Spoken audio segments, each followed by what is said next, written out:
Gimana kalau agama diwariskan tapi nggak diimani? Oke, nggak ciri-cirinya apa diamini, ya? gitu. Oke, orang boleh masuk ke dalam Islam dengan alasan apa aja, termasuk punya orang tua Muslim, itu boleh. Atau ketika dia dengar azan bagus dia mau masuk Islam, boleh. Atau mau nikah masuk Islam, boleh. Orang boleh masuk Islam dengan alasan apa saja dan itu sah. Tapi dia harus bertahan dalam Islam dengan satu cara aja, yaitu punya logik, akal.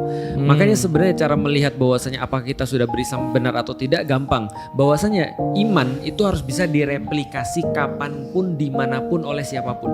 Kalau tidak bisa, maka itu bukan cara berislam yang benar. Contoh ya, ada orang bilang gini, aku masuk Islam karena aku mimpi ketemu Nabi Muhammad misalnya. Itu bisa direplikasi sama orang lain nggak? Nggak bisa. Berarti itu bukan cara beriman yang benar. Itu cara beriman ikut-ikutan namanya. Atau cara beriman yang sangat aneh yang tidak diperbolehkan Islam. Tapi kalau misalnya warisan tuh kan ada paksaan dong, Gus. Iya, itu boleh masuk alasan masuk, tapi tidak boleh untuk menjadi alasan stay di dalam Islam. Jadi stay itu harus bisa direplikasi, diulangin dimanapun, kapanpun, dan siapa. Karena aku berpikir, aku membuat perbandingan, lalu terus kemudian aku ngelihat agama mana yang cocok bagi aku. Setelah itu aku dapat dengan penelusuran akalku, aku dapat Islam adalah satu-satunya. Itu bisa direplikasi atau diulangi ke siapapun. Kayak rumus aljabar gitu, pas dipindahin ke orang hasilnya tetap sama. Siapapun yang hitung, kalau misalnya itu rumusnya sama, hasilnya pasti sama. Itu replikasi. Ini pertama kali aku melihat agama seperti matematika ya, keren banget. Lu belum pernah baca satu buku judulnya God Must Be a Mathematician?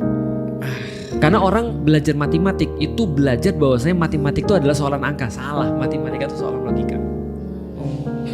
Matematika bukan soal angka ya. Matematika itu soal logika. Angka itu cuma perwakilan daripada logika. Oh, itu bahasanya aja ya. Betul. Berarti Good point. alasannya harus berlogika. Ada yang menarik kalau aku boleh nambahin. Jadi gini, kemarin ada orang yang nanya sama aku, Ustadz emang kita boleh nanya?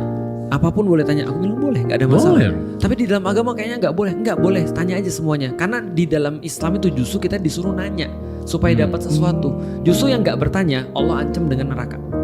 Kalau nggak bertanya diancam. Allah bilang banyak masuk neraka. Satu, golongan orang-orang yang punya akal tapi tidak pakai. Jadi Allah bilang gini, kamu kan punya akal, kenapa kamu nggak pakai? Kenapa nggak pakai untuk nanya? Dan ulama-ulama berkata sesungguhnya ilmu itu tersimpan dalam lemari-lemari yang memiliki kunci, dan kuncinya adalah pertanyaan yang tepat. Pertanyaan yang tepat akan unlock ilmu yang tepat. Kita beda antara nanya kenapa kita sholat dengan bagaimana cara sholat. Itu unlocknya beda. Kalau kita nanya gimana cara sholat, unlocknya fikih. Kalau kita nanya kenapa kita sholat, unlocknya akidah.